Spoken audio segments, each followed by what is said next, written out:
Halo semuanya, baik pada video kali ini kami akan menjelaskan bagaimana cara pembuatan tanaman obat keluarga yang baik dan benar. Video kali ini diajukan untuk memenuhi tugas proyek obat tradisional oleh dosen pengampu kami, Ibu Apoteker Ruth Mayana Rumanti, S.Pharm, MSI. Baik, kita langsung masuk ke dalam videonya. Kita mulai mengenai materi pada toga. Toga merupakan kepanjangan dari tanaman obat keluarga. Konsep dari tanaman obat keluarga adalah memanfaatkan sebidang tanah yang digunakan oleh masyarakat atau anggota keluarga guna pembudidayaan tanaman yang berkhasiat sebagai obat herbal dalam rangka memenuhi keperluan keluarga terhadap obat-obatan. Pada video kali ini, kami mengambil 3 contoh tanaman yang dapat kita gunakan sebagai tanaman obat keluarga. Yang pertama yaitu temulawak. Bisa kita lihat di sini, temulawak sendiri memiliki berbagai macam nama daerah yang biasa digunakan di Indonesia. Di sini juga ada kingdom dari temulawak, divisinya, ordo dan famili, serta genus dan spesiesnya. Nah, temulawak ini merupakan tanaman yang berasal dari Pulau Jawa dan tersebar di Asia Tenggara seperti Malaysia, Thailand, Filipina, Tiongkok, India, Jepang, Korea, serta beberapa negara di Eropa. Temulawak dapat tumbuh pada ketinggian tempat yaitu 5 hingga 1500 mdpl dengan ketinggian tempat optimum adalah 750 mdpl. Nah, selanjutnya untuk proses penanaman temulawak sendiri diperlukan beberapa tahapan yang harus kita laksanakan. Yang pertama yaitu persiapan lahan.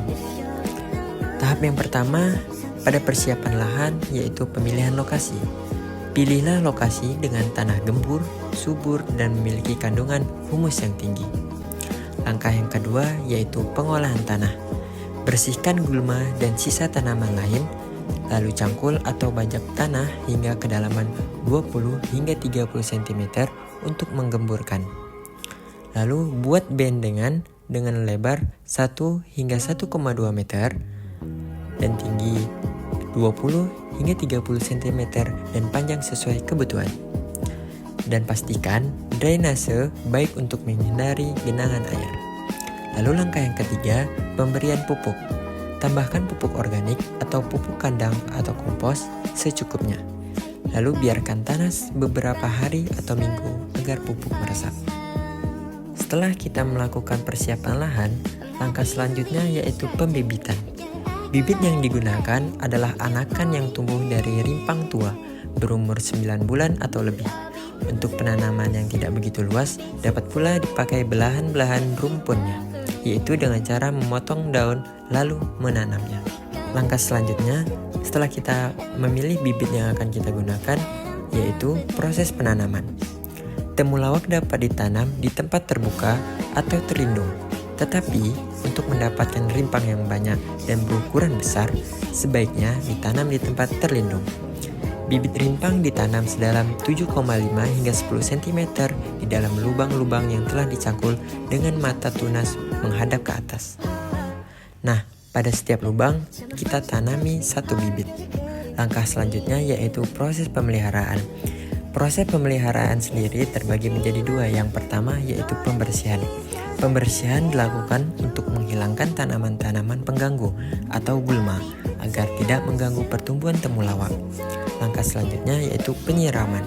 Penyiraman dilakukan secara rutin pada pagi atau sore hari ketika tanaman masih berada pada masa pertumbuhan awal. Nah, selanjutnya kita masuk ke pemanfaatan pada tumbuhan temulawak.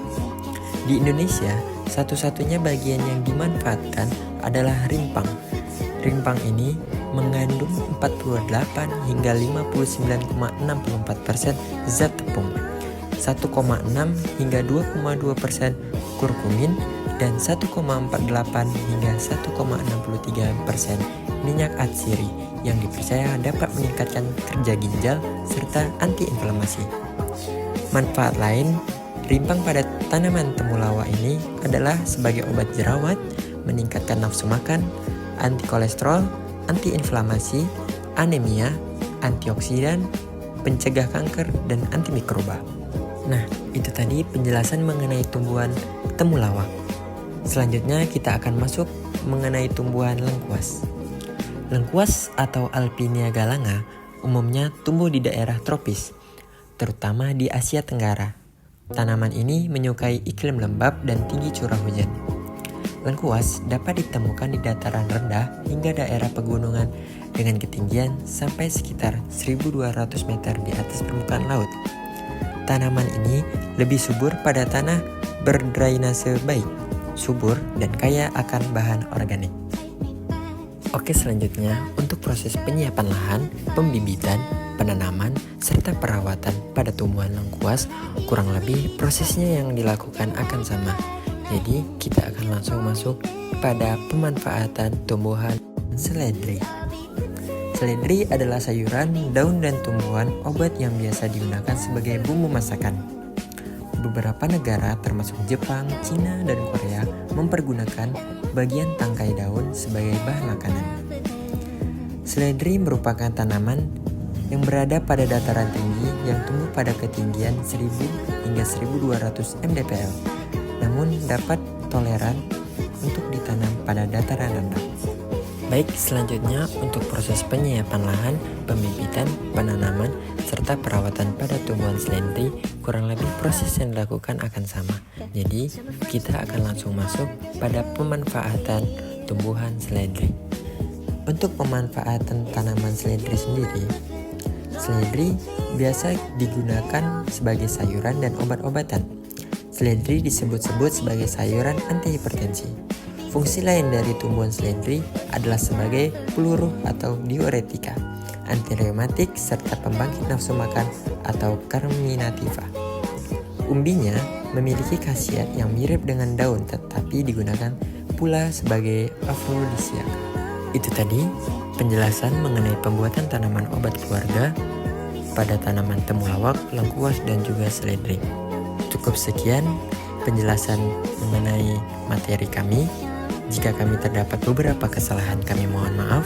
Kami akhiri. Wabillahi taufiq wal hidayah. Assalamualaikum warahmatullahi wabarakatuh.